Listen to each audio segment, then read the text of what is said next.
Hello Scorpio, Sun, Moon, Rising, and Venus signs. Kamusta kayo?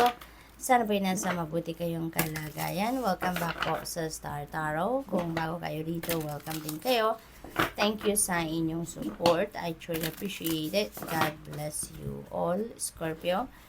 Pauna mensahe po ninyo sa ngayon ay Snow Leopard. Ayan. So, take some time out of your usual life and spend it in solitude. Okay? So, panahon ngayon para mag-spend time kayo by yourself. Maaring matagal-tagal ng panahon na hindi kayo nakakapag-solitude, hindi kayo nakakapag-meditate, hindi kayo nakakapag-reflection mode. Kaya yun ang imbitasyon sa inyo sa ngayon. No? Take time out, no, sa kung ano ang ginagawa ninyo, ano yung pinagkakabisingan ninyo, and spend time in solitude so that you can reconnect with your soul, you can tap into your higher self, yung ganon, para maibalik muna din ninyo yung balanse sa sarili ninyo, okay?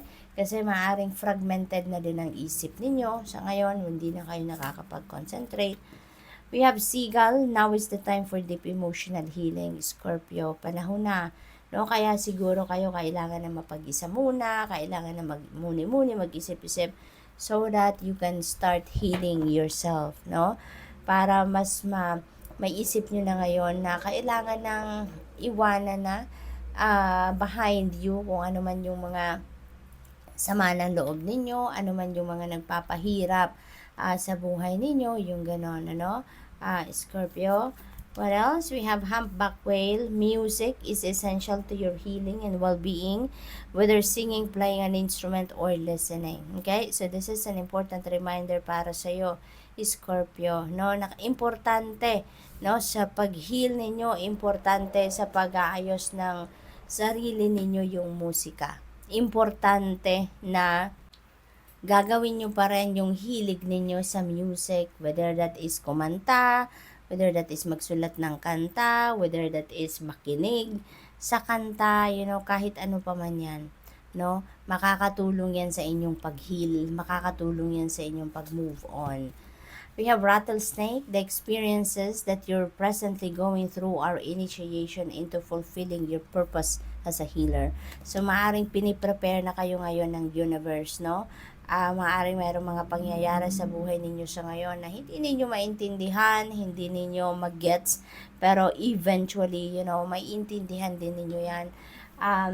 Time will come, no, that the universe is going to show you the clear picture of what is happening sa buhay ninyo para maintindihan nyo na.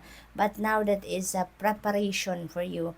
Kung ano mga nangyayari ngayon, preparation yan para sa iyo, para maging handa ka sa pag-step ninyo into your purpose of being a healer. What else? We have cheetah. Get clear on your intention, stay focused, and move quickly to achieve your goal. Okay? So, parang iniimbitahan kayo dito, no, na maging malinaw ang inyong intention, maging malinaw sa isip ninyo kung ano talaga yung gagawin ninyo, ano yung gusto ninyo, ano yung intention ninyo, no? At take action, di ba? Once na na-figure out ninyo kung ano yung inyong intentions, once na na-figure out ninyo kung ano yung kailangan ninyong gawin, ano yung kailangan ninyong pagtuunan ng pansin talaga, ano yung gusto ninyong ma-experience sa buhay ninyo at a certain period of time, then take action right away, no? Kasi maaring ito lang hinihintay ng universe. Once na na-figure out ninyo kung ano yung intention ninyo, then you're going to take action. The universe is going to send you support right away para ma-carry out ninyo kung ano yung gagawin ninyo, no? Or kung ano man yung intention ninyo. We have mouse. You're overlooking some important details, so pay closer attention to what's going on. Okay? May mga importanteng bagay dito, pangyayari na na-overlook ninyo. At hindi ninyo siguro ito napapansin, hindi ninyo nabibigyan ng oras, panahon, atensyon.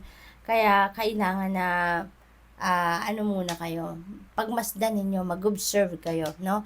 Pag-isipan ninyong mabuti para nang sa gayon ma-figure out ninyo kung ano ang kulang, kung ano yung kung ano yung na-overlook nyo na. We have gorilla, take some time or take the time to listen compassionately to those you love, especially your family members. Okay? Napakagandang reminder kasi siguro Scorpio in the past, kayo lagi ang pinapakinggan, kayo lagi yung nagsasalita, kayo lagi yung kumbaga kayo yung sinusunod nila, kayo yung nagdidikta, no? Kung ano yung gagawin, ano ang diskarte, ano yung plano, maaring laging kayo yon, no? Pero ngayon, maaring meron din mga gustong sabihin ang inyong mga kapamilya. Maaring meron din gustong iparating, no, sa inyo or sa ibang miyembro pa ng pamilya, ang ibang tao din sa pamilya ninyo. So, take time to listen sa ngayon, no? Kailangan natin siguro na sa backseat muna tayo sa ngayon, alright? We have chimpanzee, use both your intuition and your intellect to solve the problem or get answers to your question. Ayan, so balanse, no? Balanse lang ang kailangan ninyo dito. So, balanse ninyo yung isip ninyo. Pakinggan ninyo yung inyong intuition, yung intuitive mind ninyo at ang logical mind. Pagkuhanan ninyo ito ng idea. So, makinig kayo on both sides of your brain para ma-solve nyo na yung kung ano ang problema or mahanapan nyo na ng sagot ang mga tanong ninyo. Okay? So, good luck. Thank you for watching Love and Light. Namaste.